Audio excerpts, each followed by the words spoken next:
One of the craziest things about ISIS is how many people it recruits around the world. By one count, over 20,000 people have come to Iraq and Syria to fight there, most of them for ISIS. If that's correct, it would be a historical record for the number of people who have volunteered for this kind of conflict.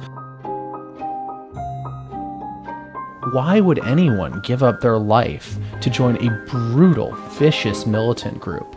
One that's fighting on all sides and, in the long run, is facing a really long shot of holding on to the territory it controls.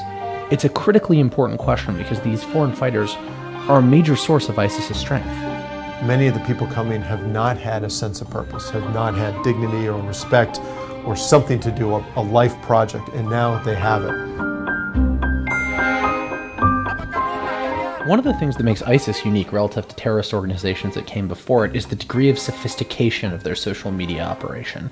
ISIS has invested a lot of effort in developing a very slick social media presentation, including sophisticated videos with narratives and high production values. They're clearly focused on the glory of the battle and of what the state has accomplished. Again, very inspirational for these young men, many of whom, not all, but most of whom, have not had a sense of purpose in life and have not had any means to earn a living, to get married, to do the kind of things that they feel would bring them into an adult life. And now here's an opportunity to prove themselves as young men.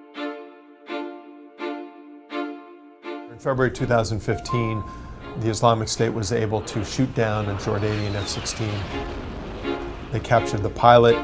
They paraded him before some of the bodies that his bombing resulted in, some of the dead.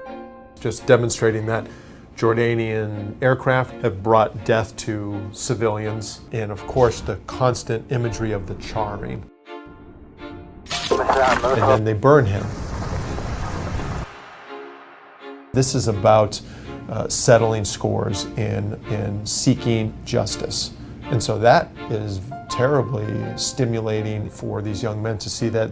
ISIS's videos portray them as saviors, as heroes, as people resisting evil and violent regimes that oppress Muslims, specifically Sunni Muslims.